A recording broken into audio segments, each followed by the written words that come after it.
मैं एक पुजारी की बेटी थी। मुझे कभी किसी मर्द ने आज तक देखा भी नहीं था, मगर शादी की रात पति ने मुझ पर चरित्रहीनता का इल्जाम लगा दिया और इस बात को साबित करने के लिए उसने मेरा अल्ट्रासाउंड भी करवाया, जिससे ये पता चला कि मैं तो 4 महीने की गर्भवती थी। मुझे वो तुरंत ही तलाक देकर मेरे मायके छोड़ गया। मैं रोती हुई अपने पिता के घर लौट आई और रात के 2 बजे मुझे अपने बिस्तर पर कुछ गीला गीला महसूस हुआ। जब मैंने चादर हटाकर देखा तो मेरी आंखें हैरत से फटी रह गईं, क्योंकि मैं एक बहुत ही ऊंचे दर्जे के पुरोहित की बेटी थी। अगर ये कहा जाए कि मेरे पास अपनी शराफत का प्रमाण पत्र था तो ये गलत नहीं होगा। पूरे मोहल्ले में हमारे परिवार को बहुत इज्जत और सम्मान से देखा जाता था। पिताजी की ईमानदारी और शराफत के चर्चे हुआ करते थे, लेकिन मैंने ये महसूस किया था कि जब भी पिताजी की तारीफ होती, मेरी बुआ के माथे पर बल पड़ जाते थे। वो मुंह से तो कुछ नहीं कहती थी, मगर हर वक्त इनकार में सिर हिलाती रहती थी। तारीफ करने वाला जब उठकर चला जाता तो बुआ कहती, किसी का व्यवहार कितना भी अच्छा क्यों ना हो, लेकिन भगवान तो इंसान की नीयत को जानते हैं। मैं उनकी इस बात पर सिर हिला देती तो बुआ चुप हो जाती, लेकिन उनकी आंखों में एक गहरी उदासी झलकती थी, जैसे कि वो मुझसे कुछ कहना चाहती हो मगर कह नहीं पाती। शुरुआत में मैं जिद करती कि वो मुझे बताएं कि उनके मन में क्या चल रहा है, लेकिन जब उन्होंने जवाब देने से इनकार कर दिया तो मैं भी चुप हो गई। अब तो मैंने उनसे कुछ भी पूछना ही छोड़ दिया था, क्योंकि मुझे एहसास हो गया था कि वो कभी भी अपने दिल की बात नहीं बताएंगी। एक बात जो मैंने बरसों में महसूस की थी वो ये कि मेरी बुआ मेरे पिताजी को पसंद नहीं करती थी। मुझे नहीं समझ आता था कि ऐसा क्यों था, क्योंकि मैंने आज तक अपने पिता में कोई बुराई नहीं देखी थी।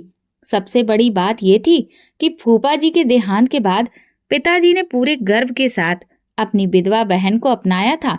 उन्होंने बुआ को अपने घर में ठहराया, उनकी हर जरूरत का ख्याल रखा, यहाँ तक कि जब फूफा जी को गुजरे हुए काफी समय हो गया तो पिताजी ने माँ के जरिए ये संदेश भी भिजवाया कि मेरी बहन से पूछो क्या वो दोबारा शादी करना चाहती है। इस पर बुआ ने साफ इनकार कर दिया था। उन्होंने कहा था, जाकर कह दो अपने पति से कि अगर मेरी 2 वक्त की रोटी उन पर भारी पड़ रही है तो मैं कहीं मजदूरी कर लूंगी, मगर मैं शादी नहीं करूंगी। माँ ने ये बात पिताजी को बता दी थी तो पिताजी बोले, लगता है मेरी बहन का दिल दुनियादारी के रिश्तों से भर गया है। कुछ समय के बाद माँ की तबीयत बिगड़ने लगी और फिर अचानक एक दिन उनका देहांत हो गया। उस वक्त मैं सिर्फ 4 साल की थी। माँ की जुदाई ने मुझे पागल कर दिया था। मैं अपने माता पिता की इकलौती संतान थी, इसलिए माँ के बहुत करीब थी। उनके जाने के बाद ऐसा लगता था कि मैं इस बड़ी दुनिया में अकेली रह गई हूँ।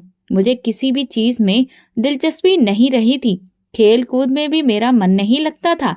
मैं दिन भर माँ को याद करके रोती रहती थी, न खाना खाती न पानी पीती। बुआ अपने पति के गम में डूबी रहती थी, इसलिए उन्होंने मुझ पर कभी खास ध्यान नहीं दिया। लेकिन एक दिन जब मैं बहुत बीमार पड़ गई तब उन्हें एहसास हुआ कि मैं माँ के बिना अकेली थी। इसके बाद बुआ ने ही माँ बनकर मेरा ख्याल रखा। उनकी अपनी कोई संतान नहीं थी, इसलिए उन्होंने मुझे ही अपनी बेटी बना लिया। अब वो ज्यादातर समय मेरे साथ बिताने लगी।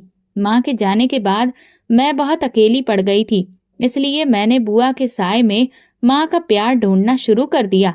इसलिए जब बुआ पिताजी के बारे में कुछ भी बुरा कहती तो मुझे वो बातें बुरी नहीं लगती थी। शाम का वक्त था। मैं किचन में शाम के खाने की तैयारी कर रही थी। बुआ सब्जी बना रही थी और मैं रोटियां बेल रही थी। तभी पिताजी किचन में आए, मेरे सिर पर प्यार से हाथ फेरा और बोले, बेटा मुझे बहुत भूख लगी है, जल्दी से खाना ले आओ। इतना कहकर वो किचन से बाहर चले गए। जैसे ही वो वहां से गए, बुआ ने मेरी तरफ देखा, मेरा हाथ दबाया और गंभीर लहजे में बोली, अपने आप बाप से ज्यादा घुलने मिलने की जरूरत नहीं है। तुम जवान हो, अपने बाप से दूरी बनाकर रखो। मुझे बुआ की ये बात बहुत अजीब लगी। भला अपने पिता से कोई दूरी बनाकर रखता है? मैंने पूछा, बुआ आप ये कैसी बातें कर रही हैं? वो बोली, ये जो मर्द होते हैं ना, ये बहुत ही अजीब मिट्टी के बने होते हैं। ये अपनी औलाद से माँ की तरह बेशक मोहब्बत नहीं करते, जब इनको अपनी औलाद से कोई मतलब होता है तभी ये अपनी मोहब्बत याद दिलाने लगते हैं। मैं चुप हो गई क्योंकि मेरे पास इस बात का कोई जवाब नहीं था। मैं अक्सर सोचती थी कि अब तक मुझे इन बातों का आदी हो जाना चाहिए था, क्योंकि हमारे घर का माहौल अजीब था। पिताजी बुआ से नजरें नहीं मिलाते थे। अगर उन्हें बुआ तक कोई बात पहुंचानी होती तो वो मेरे जरिए भिजवाते थे। बुआ भी पिताजी की मौजूदगी में घर के बर्तन पटकती रहती थी, जैसे कि वो अपने गुस्से का इजहार कर रही हो। मैंने महसूस किया था कि जब जब बुआ ऐसा करती थी, पिताजी घबरा जाते थे और तुरंत ही घर से बाहर निकल जाते थे। मुझे अपनी बुआ की हरकतें बुरी लगने लगी थी। एक दिन मुझसे रहा नहीं गया तो मैं बुआ से पूछ बैठी, क्या आप मेरे पिताजी के साथ इस तरह से क्यों करती हैं? मेरे पिताजी सारा दिन घर से बाहर रहते हैं और जैसे ही वो घर वापस आते हैं, आप अपना गुस्सा दिखाने लगती हैं। वो उस वक्त बड़े ही अजीब तरीके से बोली, तुम्हारे बाप ने मुझ पर बहुत जुल्म किया है। अपने घर की छत तो दी है, मगर उसने मेरी आत्मा को दागदार कर दिया है। मैं उसे माफ नहीं कर सकती। इसी वजह से मैं तुम्हें हर वक्त समझाती रहती हूँ कि जैसे भी मुमकिन हो इस इंसान से दूर रहो। मैं बोली, बुआ आप ऐसा क्यों कहती हैं? बाप तो औलाद के सिर का साया होता है और औलाद अपने माँ बाप के साए में आराम करती है, और आप मुझे इस साए से दूर करना चाहती हैं। बुआ कहने लगी, मैं तुम्हें साए से नहीं बल्कि जलते हुए सूरज से दूर करना चाहती हूँ। कुछ रिश्ते सही नहीं होते बल्कि वे जलाने वाली धूप होते हैं। मुझे बुआ की बातें कभी भी समझ में नहीं आई थी और ना ही आने वाली थी। इसी वजह से मैंने उनकी बातों पर ध्यान देना छोड़ दिया था। वो हर रात मेरे कमरे में आ जाया करती थी, मुझसे बातें करती थी और कहती थी, जब तक तुम सो नहीं जाओगी मैं अपने कमरे में नहीं जाऊंगी। मैं बुआ से कहती, मैं बड़ी हो गई हूँ, आप मेरी फिक्र ना किया करें, मैं खुद से सो जाया करूंगी। तो बुआ कहने लगती, अब तुम बड़ी हो गई हो, इसी वजह से तुम्हारी ज्यादा फिक्र होती है मुझे। जब तुम सो जाओगी तब मैं उठकर अपने कमरे में चली जाऊंगी। हर रोज ऐसा ही होता था। आज भी मैं बुआ के साथ बातें करते करते सो गई। रात के शायद 2 बजे थे। जब मेरी आंख खुली, मैंने उठकर पानी पीना चाहा तो ये देखकर हैरान रह गई कि आज मेरी साइड टेबल पर पानी रखा ही नहीं था। ऐसा पहले तो कभी नहीं हुआ था। ये शायद पहले कभी रात के वक्त मेरी आंखें ही नहीं खुली थी। खैर, मैंने सोचा कि मैं खुद ही किचन में जाकर पानी पी लेती हूँ। जब मैं अपने कमरे से बाहर निकली तो ये देखकर हैरान रह गई कि मेरी बुआ के कमरे से रोशनी आ रही थी। मैंने सोचा, बुआ इस वक्त जाग रही हैं, कहीं उनकी तबीयत खराब तो नहीं हो गई। इसलिए मैं जल्दी से उनके कमरे की ओर बढ़ी। दरवाजा बंद था, लेकिन अंदर से पिताजी की आवाज आ रही थी। पिताजी कह रहे थे, जो कुछ भी हुआ है वो सब गलतफहमी का नतीजा है, मुझे माफ कर दो। बुआ रो रही थी। वो कहने लगी, मैं तुम्हें माफ नहीं कर सकती। तुमने मेरे साथ बहुत जुल्म किया है और इसीलिए मैं तुम्हारी बेटी को भी तुमसे दूर रखती हूँ, क्योंकि तुम एक जालिम इंसान हो। अब मैं चौंक गई थी और सोचने लगी थी कि आखिर मेरे पिताजी ने बुआ के साथ ऐसा क्या कर दिया था। पिताजी कहने लगे, मैंने जो गलती तुम्हारे साथ की है वो मैं अपनी औलाद के साथ नहीं दोहरा सकता। तुम परेशान मत हुआ करो, बल्कि मैंने महिमा के लिए रिश्ता भी ढूंढ लिया है। मैं बहुत जल्द ही उसकी शादी करने वाला हूँ। बुआ कहने लगी, नहीं, मैं तुम्हें रिश्ता ढूंढने की इजाजत नहीं दूंगी। मैं अपनी बेटी के लिए खुद रिश्ता ढूंढूंगी। पिताजी बोले, हाँ हाँ, मुझे पता है कि महिमा को तुमने माँ बनकर पाला है। मैं भी अपनी तरफ से कोई रिश्ता तय नहीं करूंगा। पहले सारी बातें तुम्हारे सामने रखूंगा। अगर तुम्हें ये रिश्ता ठीक लगा तो ही मैं महिमा की शादी करूंगा। पिताजी ये बातें कर रहे थे तो मैं किचन से पानी लेकर वापस अपने कमरे में आ गई थी। मैं ये सोचने पर मजबूर हो चुकी थी कि शायद बुआ की अजीब सी पर्सनैलिटी के पीछे पिताजी का ही हाथ हो। उन्होंने ही अपनी बहन को कोई दुख दिया हो और जिससे वो उनसे इस कदर नाराज रहती थी। मगर ऐसा भी क्या हो गया था जिससे मैं बेखबर थी? फिर ये भी ख्याल आया कि मेरे रिश्ते के लिए बातें तो पिताजी बुआ के साथ दिन में भी कर सकते थे, तो फिर इस वक्त उनके कमरे में जाने की क्या जरूरत पड़ गई थी? मगर इन चीजों से ज्यादा परेशानी मुझे इस बात की थी कि ना जाने पिताजी ने मेरे लिए किस तरह का रिश्ता पसंद किया है। न जाने पिताजी जिस लड़के के गुण बुआ के सामने गा रहे थे वो कैसा होगा। मुझे तो एहसास ही नहीं था कि मेरे लिए पिताजी शादी के बारे में भी अभी से विचार कर रहे हैं और मेरे लिए लड़का ढूंढ रहे हैं। मैं यही कुछ सोचते सोचते सो गई थी, क्योंकि मैं सुबह जल्दी उठने की आदी थी। रात भर सोई रहती थी। मुझे तो लगता है कि मैं करवट भी नहीं बदलती थी। खैर, सुबह तड़के ही मैं उठ बैठी और नहा धोकर पूजा पाठ किया। बुआ के कमरे का दरवाजा खोलकर अंदर आई तो वो मुस्कुरा रही थी। कहने लगी, हमारी बन्नो तो दुल्हन बनेगी। मैं तो पहले ही पिताजी और बुआ की बातें सुन चुकी थी, मगर ये जाहिर नहीं किया था। मैंने चेहरे पर बिना कोई भाव लाए हुए कहा, बुआ आप ये क्या कह रही हैं? वो कहने लगी, मैं तुम्हारी शादी की बात कर रही हूँ। तुम्हारे पिताजी ने लड़का पसंद कर लिया है। आज वे लोग तुम्हारा रिश्ता लेकर आएंगे और हम सब देखकर हाँ कर देंगे। बताओ, तुम्हें खुशी हुई ना? मैंने अपना चेहरा सपाट रखा और बोली, बुआ आपको क्या सपना आया था? मेरी बात सुनकर बुआ गड़बड़ा गई। वो बोली, तुम्हारे पिताजी ने ही मुझे बताया है। मैंने कहा, कब बताया उन्होंने? कल रात को तो आप मेरे कमरे में ही थी। तब तक तो आपने मुझसे ऐसा कुछ भी नहीं कहा। मुझे खुद भी एहसास नहीं था कि मैं इस तरह के सवाल जवाब बुआ से आखिर क्यों कर रही थी। बुआ के चेहरे की बदलती रंगत मुझे साफ महसूस हो रही थी। वो कहने लगी, तुम्हारे सो जाने के बाद तुम्हारे पिता ने मुझे बताया। मेरे सामने तो आप पिताजी से बात करना भी पसंद नहीं करती, और फिर मेरे सोने के बाद बात क्यों कर ली? इस बात पर मेरी बुआ का चेहरा एकदम से लाल पड़ गया। वो बोली, महिमा तुमने तो मेरा दिमाग ही खराब कर दिया है। अब तुम मुझसे बात मत करना। इतना कहकर वो चली गई और मैं चुपचाप अपने बिस्तर पर लेट गई थी। मैं अपने कमरे से बाहर नहीं निकली थी। दोपहर के वक्त मुझे देखने के लिए लोग आ गए तो बुआ मुझे अपने साथ बाहर ले गई। मेरी होने वाली सास तो मुझे देखकर बलाएं ही लेने लगी। मैंने नजर बचाकर देखा तो पता चला कि मेरा होने वाला पति भी मुझे देखने के लिए आया है। हमारी नजरें मिली तो उसने मुझे मुस्कुराकर देखा। उसकी मुस्कुराहट मेरे बेकरार दिल पर जादू की तरह असर कर गई। मुझे अंदाजा हो गया था कि मैं लड़के को अच्छी लगी हूँ। थोड़ी देर मेहमानों के साथ बैठने के बाद मैं कमरे में लौट आई। मेरे लिए समीर का रिश्ता आया था। वो एक अच्छा इंसान था और मुझे पसंद आया था। अगर मेरी शादी उससे हो जाती तो मुझे किसी भी तरह का ऐतराज नहीं था। मेहमानों के जाने के बाद बुआ मेरे पास आकर बैठ गई। उन्होंने मेरा हाथ पकड़ लिया और कहने लगी, बताओ कैसा लगा तुम्हें लड़का? तुमने उसे देखा था ना? मैंने सिर हिला दिया। बुआ कहने लगी, मैंने तुम्हारे पिता से कह दिया था कि जब तक लड़का हमारे घर पर नहीं आएगा महिमा उसे नहीं देखेगी। अगर ऐसा नहीं होता तो मैं शादी के लिए नहीं मानती।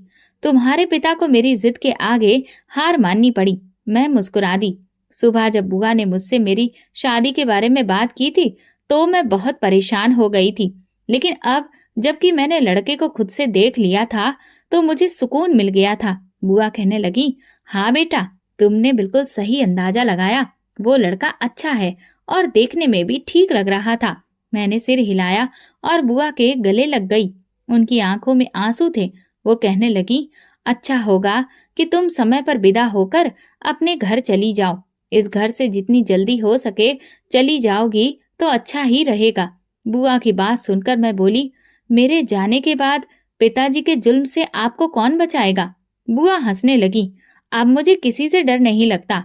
बुआ की आंखों में कुछ अलग ही भाव थे जिन्हें देखकर मैं डर गई। उनकी बातों का मतलब मुझे समझ में ही नहीं आ रहा था। पिताजी ने अगर तुम पर जुल्म किया है तो तुमने क्या बदला लिया? बुआ बोली, तुम इन सब बातों में मत पड़ो। मैं खुद इतनी मजबूत हूँ कि अपना बदला ले सकती हूँ। तुम अपनी शादी पर ध्यान दो और अपनी खुशियां मनाओ। मैं मुस्कुरा दी। मैंने भी सोच लिया था कि जब शादी के बाद पहली बार घर लौटूंगी तो बुआ से उनकी जिंदगी का हर राज जानने की कोशिश करूंगी। लड़के वालों ने 1 हफ्ते के अंदर शादी की तारीख तय करने के लिए कह दिया। मैं सोच रही थी कि इतनी जल्दी ये क्यों कर रहे हैं, मगर बुआ बहुत खुश थी। महिमा, लड़का बहुत अच्छा है। उसके घर वाले बहुत अच्छे हैं। जितनी जल्दी हो सके तुम विदा होकर उनके घर चली जाओ। कहीं ऐसा ना हो कि रिश्ता किसी अड़चन में पड़ जाए। मैं उनकी बातें सुनकर हैरान हो जाती और पूछती, मेरे रिश्ते में कोई अड़चन क्यों होगी? उन्होंने मुझे अपनी मर्जी से पसंद किया है, मैंने तो कोई जबरदस्ती नहीं की। बुआ कहती, तुम नहीं जानती, कभी कभी किस्मत खेल खेल जाती है। मैं उनकी बातें समझ नहीं पाती थी। मुझे कहाँ एहसास था कि मेरी किस्मत मेरे लिए कोई नया खेल रच रही थी। खैर, हम ज्यादा अमीर नहीं थे। मेरे पिताजी एक बड़े पुरोहित थे और हमारी रोजी रोटी का ही बस इंतजाम था। बुआ ने अपनी शादी के जेवर शादी के तोहफे में दे दिए थे और कुछ बेचकर मेरे लिए सामान खरीद लिया था। हमारी तरफ से शादी बहुत सादगी से हुई, लेकिन लड़के वालों ने धूमधाम से शादी करने का फैसला किया था।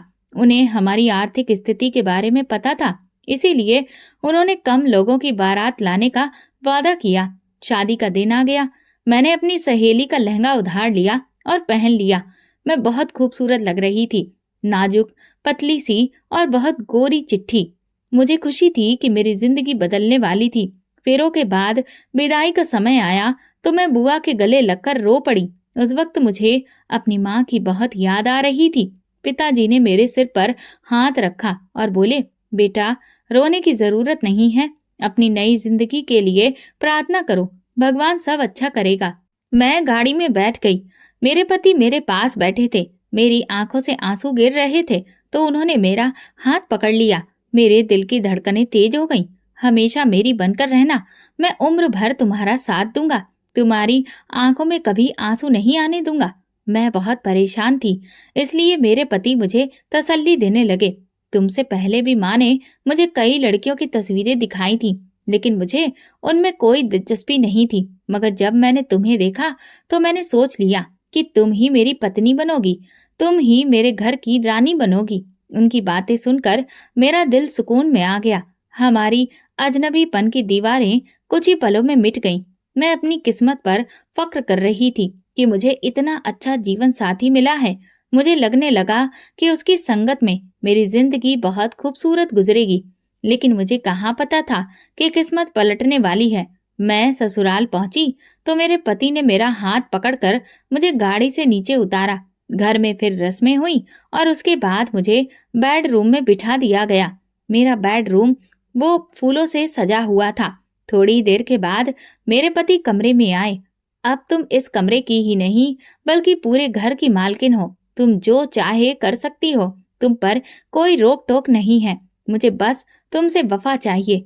मैं चाहता हूँ कि तुम सारी जिंदगी मेरे साथ वफादार रहो। फिर वो मेरे पास आकर बैठ गए और कहने लगे, मैं जानता हूँ कि मैं तुमसे एक अजीब बात पूछने वाला हूँ। किसी भी पति को पहली रात ये सब नहीं पूछना चाहिए, लेकिन मैं चाहता हूँ कि आज ही हम एक दूसरे के बारे में सब कुछ जान लें। अगर कभी तुम्हारा कोई दोस्त रहा है तो फिर तुम मुझे बता दो। मैं तुम्हारी हर बात और गलती को भूलकर तुम्हारे साथ नई जिंदगी शुरू करना चाहता हूँ। मैंने कहा, समीर, मेरी जिंदगी में आप पहले ही मर्द हो। आपसे पहले मैंने कभी किसी मर्द की तरफ नजर उठाकर भी नहीं देखा। बात करना तो बहुत दूर की बात है। मैं उस वक्त अपने पति के साथ 100% सच बोल रही थी। मैंने कभी किसी मर्द से दोस्ती करने के बारे में सोचा भी नहीं था, मगर मुझे इस बात का एहसास था कि अगर मुझसे अतीत में कोई गलती हो जाती, कोई गुनाह हो जाता, तो मैं इसके बारे में कभी भी अपने पति को नहीं बताती, क्योंकि मुझे बहुत पहले ही समझा दिया गया था। बुआ कहती थी, अगर औरत अपनी शादी से पहले की जिंदगी में कोई गलती कर बैठी है तो ये उसका और भगवान का मामला है। कभी भी अपने गुनाह के बारे में अपने पति को नहीं बताना चाहिए। वो प्यार और भरोसे से आपके दिल की बात आपसे पूछ लेता है और फिर उम्र भर ताने देकर मारता रहता है।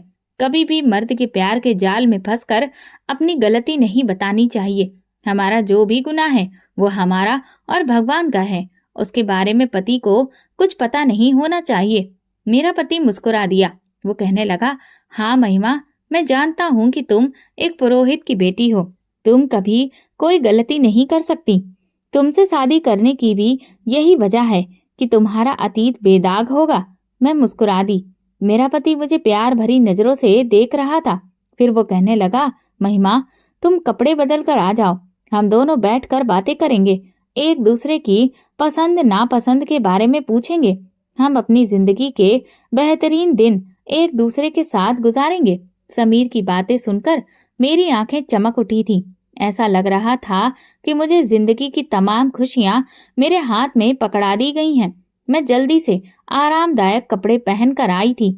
समीर मेरी तरफ मुस्कुराकर देख रहा था। वो कहने लगा, तुमने तो सुर्ख लाल रंग के कपड़े पहन लिए हैं, इसका मतलब है कि तुम्हें चटकीले रंग अच्छे लगते हैं।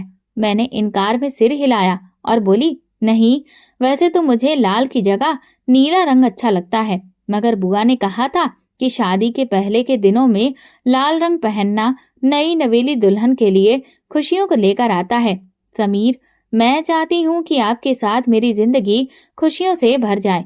समीर बोला, तुम मुझे बताओ, तुम और क्या चाहती हो? उसने मेरा हाथ पकड़ा और मुझे अपने पास बैठाया। मैं बोली, मुझे आपसे प्यार, मोहब्बत और इज्जत चाहिए। समीर मेरे साथ बातें करते हुए मुस्कुरा रहा था, मगर मैंने अचानक उसके चेहरे से मुस्कुराहट गायब होते हुए देखी। उसका चेहरा पीला पड़ गया था। उसे इस तरह से परेशान देखकर मुझे ऐसा लगा कि अब मैं सांस नहीं ले पाऊंगी। मुझे किसी अनहोनी का एहसास बड़ी शिद्दत से हुआ। मैं बिल्कुल चुप रही और गहरी नजरों से उसके चेहरे को पढ़ने लगी। अब वो ना जाने मुझ पर क्या बिजली गिराने वाला था, न जाने वो मुझे क्या बताने वाला था। समीर धीरे धीरे कहना शुरू करता है। वो बोला, तुम बहुत दुबली पतली हो, क्या तुम्हारी खुराक बहुत कम है? उसकी बात सुनकर मैं परेशान हो गई।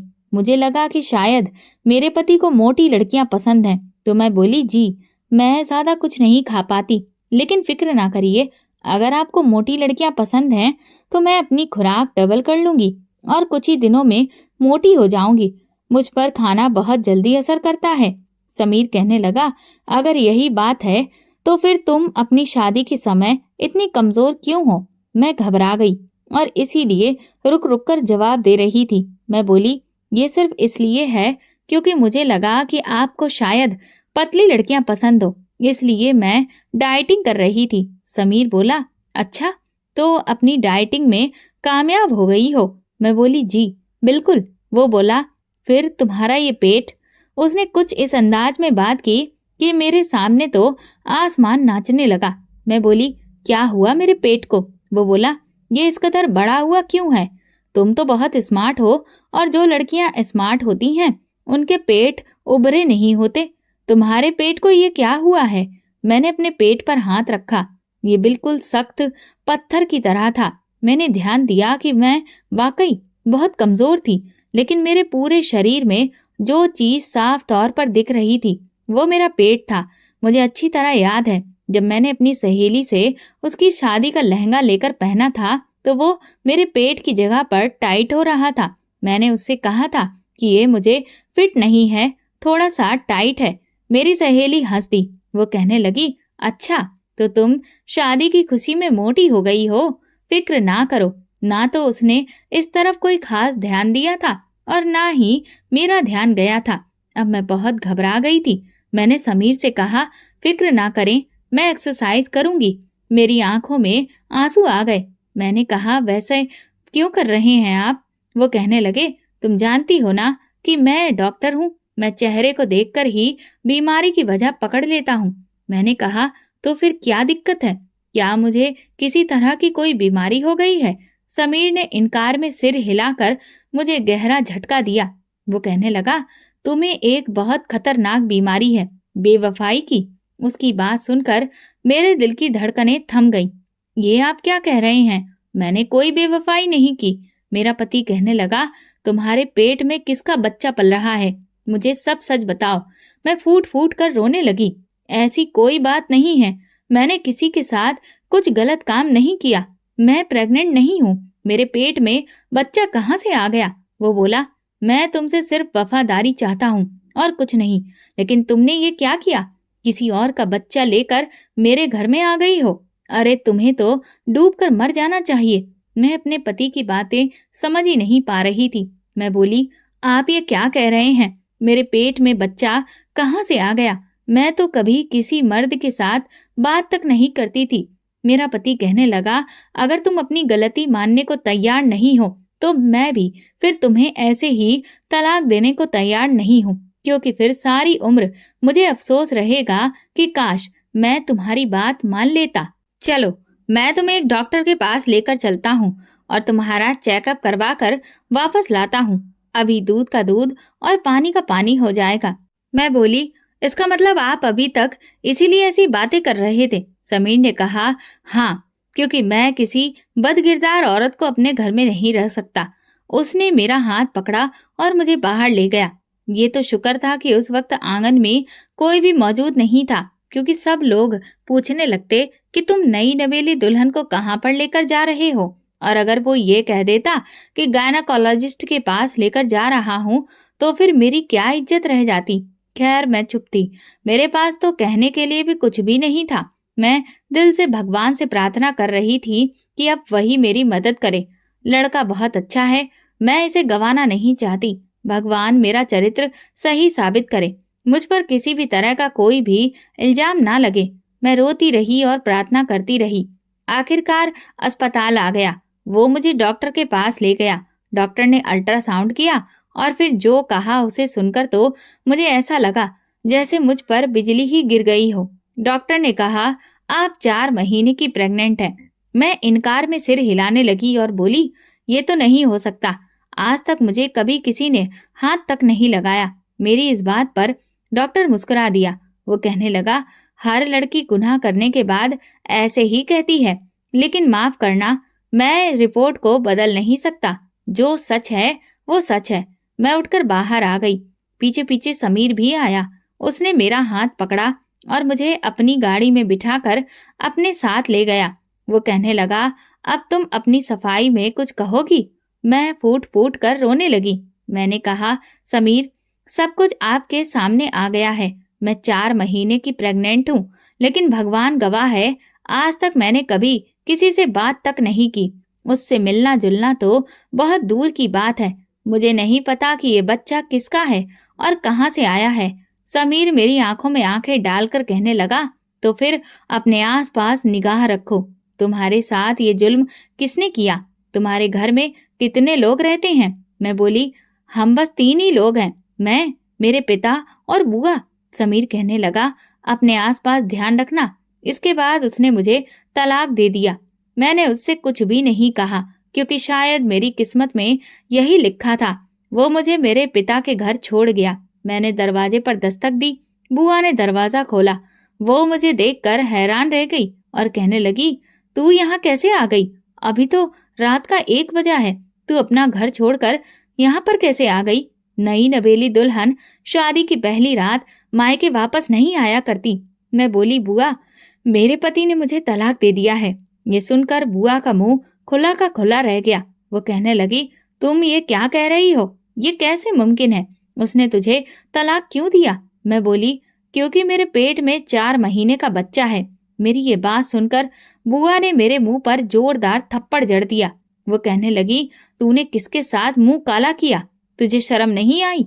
मैं चीख चीख कर रोने लगी। मैंने कहा, मैंने कुछ भी गलत नहीं किया बुआ। मुझे ये भी नहीं पता कि ये बच्चा कहाँ से आया है। मुझे ये भी नहीं पता कि ये किसका है। मैंने कुछ भी बुरा काम नहीं किया। मैं चिल्लाती रही। फिर बुआ मेरे पास बैठ गई और मुझे गले लगा लिया। वो मुझे कमरे में ले गई और पानी पिलाया। सब कैसे हुआ?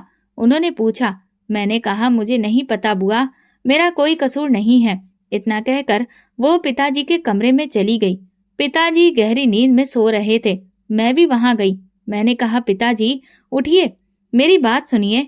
मगर पिताजी ने मेरी कोई बात नहीं सुनी। बुआ कहने लगी, बेटा, तुम्हें तो पता है ना कि तुम्हारे पिता दिन भर घर से बाहर रहते हैं, सुबह भी जल्दी उठ जाते हैं और इसीलिए रात भर गहरी नींद में सोते हैं।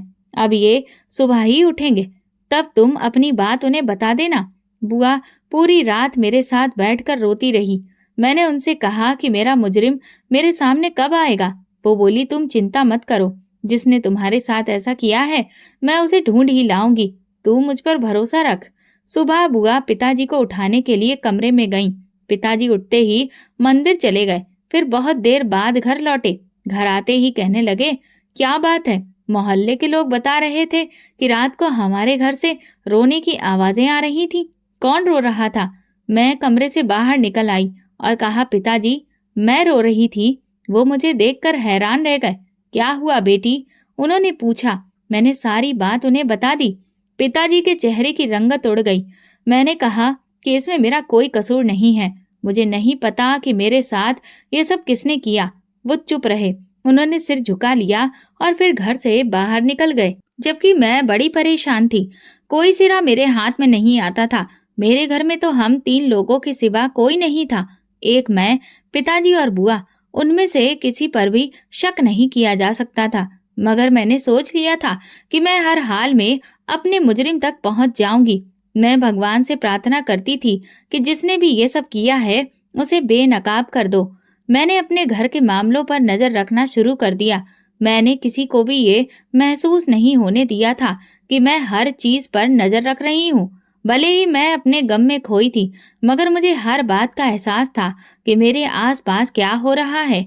मैं सारा दिन परेशान रहती, घर में चलती फिरती रहती। पिताजी इस कदर गम में डूबे थे कि वे घर में आते ही नहीं थे। रात होती तो बुआ मेरे साथ आकर लेट जाती। वे मुझसे बातें करते हुए कहती, तुम्हारी जिंदगी में सब कुछ अच्छा होगा, तुम फिक्र ना करो, तुम्हारी परेशानियां चली जाएंगी, भगवान सब ठीक करेगा। उनकी बातों से मुझे उम्मीद मिलती और मेरी आंख लग जाती। फिर मैं सुबह 4 बजे ही सोकर उठ जाती। मैं सोने पर मजबूर हो गई थी, जैसे कि मुझ पर कोई कयामत बीत चुकी हो। गमों का पहाड़ टूट गया था। मगर मेरी रात की नींदें क्यों खराब नहीं हुई थी? मैं क्यों सारी रात इस तरह से सोई रहती थी? इसके पीछे क्या वजह थी? बुआ की मौजूदगी में मुझे क्यों नींद आ जाती थी? इसीलिए मैंने बुआ से कई बार कहा कि वो अपने कमरे में सोया करें, मगर फिर भी वे मेरे कमरे में आ जाती। जब तक मैं सो न जाती वे बाहर नहीं जाती थी। इसीलिए मैंने सोच लिया था कि इस बार मैं चालाकी करूंगी। मैं बुआ के सामने ऐसे जाहिर करूंगी कि मैं सो गई हूँ, मगर जागती रहूंगी और रात भर हर चीज पर नजर रखूंगी। रात को बुआ मेरे कमरे में आई और मुझसे बातें करने लगी। मैंने आंखें बंद कर ली और उन्हें यह दिखाया कि मैं सो गई हूँ। थोड़ी देर के बाद उन्होंने मुझे पुकारा, महिमा, मगर मैंने कोई जवाब नहीं दिया। तब वे उठकर बाहर चली गई। मैं भी अपने बिस्तर से उठकर बैठ गई और कमरे की खिड़की के पास जाकर खड़ी हो गई। अभी ज्यादा देर नहीं हुई थी कि मुझे आंगन से किसी के कूदने की आवाज सुनाई दी, जैसे कि कोई शख्स हमारे घर में आ गया हो। मैं एकदम से चौकन्नी हो गई। ये देखकर तो मेरी जान ही निकल गई थी कि मेरे घर में एक गबरू नौजवान दाखिल हो गया था। उसने इधर उधर का जायजा लिया और फिर बुआ के कमरे की तरफ चला गया। ये देखकर मेरी जान कांप गई कि कहीं वो मेरी बुआ को नुकसान ना पहुंचा दे। मैं भी दबे कदमों से वहां पहुंची। वो लड़का बुआ के कमरे में था। मैंने आगे बढ़कर खिड़की से देखा। वो लड़का बुआ के साथ बातें कर रहा था। ऐसा लगता था कि दोनों एक दूसरे को पहले से ही जानते थे। बातें करते करते उसने अचानक एक कपड़ा बुआ के सामने कर दिया, जिससे बुआ गहरी नींद में डूब गई। मेरे तो होश ही उड़ गए। न जाने वो लड़का बुआ के साथ क्या करने वाला था। तभी वो बोला, तू क्या समझती है बुढ़िया, मैं तेरी वजह से यहाँ आता हूँ। तुझे गलत लगता है। मैं तो तेरी भतीजी के लिए आता हूँ। मुझे भला तुझसे क्या दिलचस्पी होगी? हाँ ठीक है, मैं तुझसे पैसे लेकर खा लेता हूँ, तुझसे प्यार मोहब्बत की बातें भी कर लेता हूँ, मगर मेरे यहाँ आने का असली मकसद तो तेरी भतीजी है। ये बातें सुनकर मैं पत्थर की तरह जड़ हो गई थी। मैं भागती हुई अपने कमरे में दाखिल हो गई।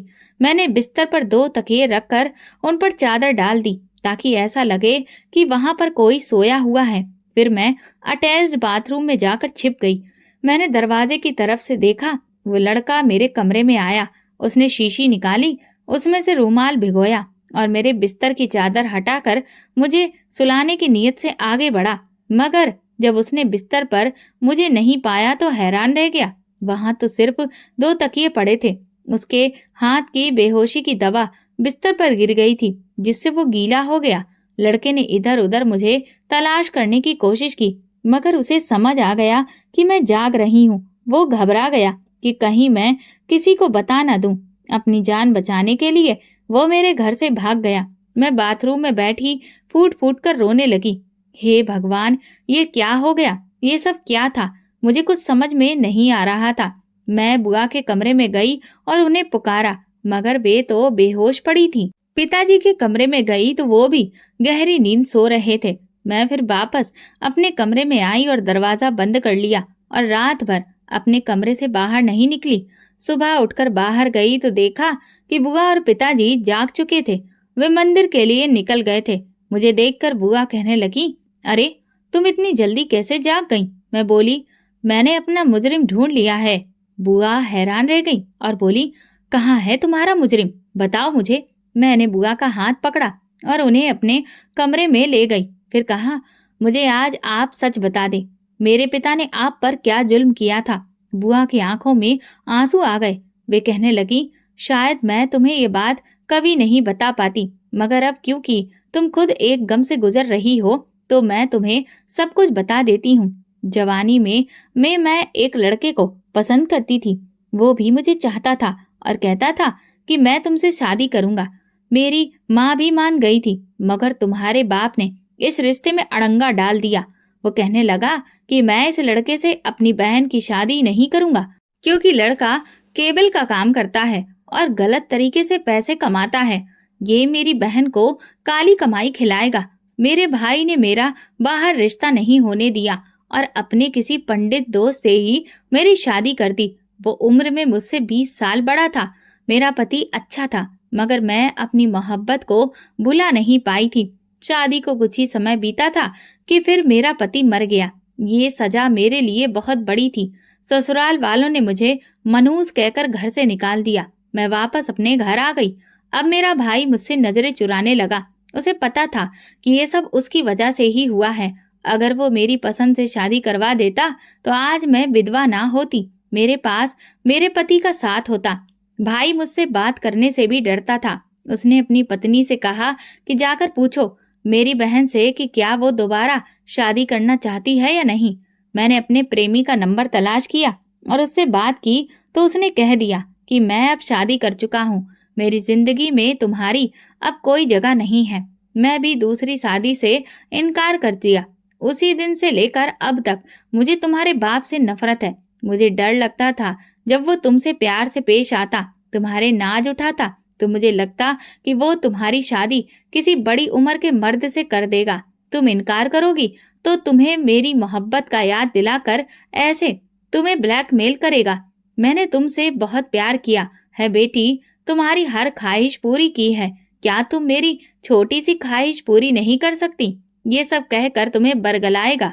इसी वजह से मैं नहीं चाहती थी कि तुम अपने पिता से ज्यादा घुल मिल जाओ, क्योंकि बेटियां तो अपने पिता की खातिर जान देने के लिए तैयार हो जाती हैं। तुम भी पिता की खुशी की खातिर किसी बड़ी उम्र के आदमी से शादी कर लेती और फिर मेरी तरह विधवा हो जाती। इसीलिए मैंने तुम दोनों बाप बेटी के बीच हमेशा एक लाइन खींच कर रखी थी। जब जब मैं तुम्हारे पिता की तरफ देखती थी, मेरा गम ताजा हो जाता था। मैं उसकी तरफ देखकर बर्तन पटकने लगती थी।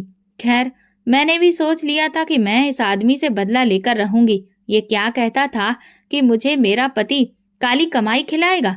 मैंने भी सोच लिया था कि मैं भी एक गलत तरह के रिश्ते में बंध जाऊंगी। तुम्हें ये जानकर हैरानी और बहुत तकलीफ होगी कि तुम्हारी बुआ अपनी उम्र से 10 साल छोटे लड़के के साथ नाजायज रिश्ते में बंधी हुई है। मैं हर रोज तुम्हारे पिता को और तुम्हें खाने की नींद में तवा मिला देती थी। इसी वजह से वो रात भर जाग नहीं पाते थे। ये बातें सुनकर मैं फूट फूट कर रोने लगी और बोली, मैं ये सब जान चुकी हूँ। कल रात मैं जाग रही थी। मुझे सुलाने के बाद जब आप अपने कमरे में चली गईं, तो थोड़ी देर के बाद एक लड़का घर में दाखिल हुआ। वो आपके कमरे में गया। उसने आपको नींद की दवा सुलगा दी और फिर मेरे कमरे में आया। मैं खुद को कमरे में बंद कर चुकी थी। उसने मुझे भी नींद की दवा सुंघाने की कोशिश की, मगर मैं बच गई।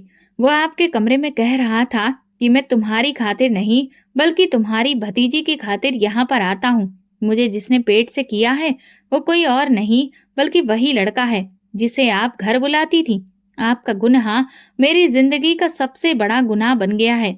आपने मुझे उम्र भर का रोना दे दिया है।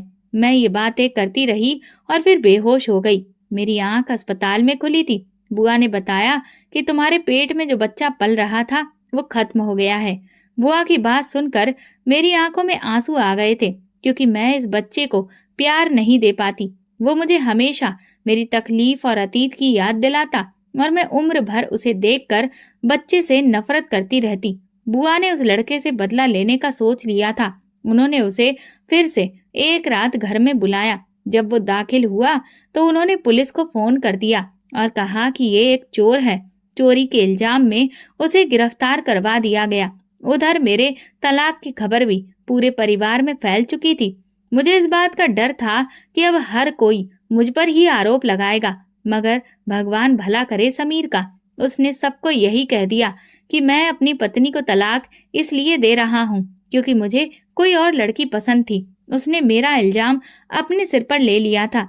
उसके तलाक देने के बाद मेरे कई रिश्ते आए, मगर मैं अभी फिलहाल किसी के साथ शादी के बंधन में बंधने के लिए तब बिल्कुल भी तैयार नहीं हूँ। अब आप ही बताइए कि अब मुझे क्या करना चाहिए।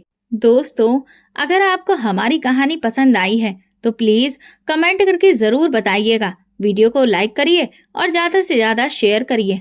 अगर आप इस चैनल पर नए हैं तो सब्सक्राइब जरूर करिए और नोटिफिकेशन बेल को दबाएं ताकि अगली अपडेट सबसे पहले आपको मिले। धन्यवाद।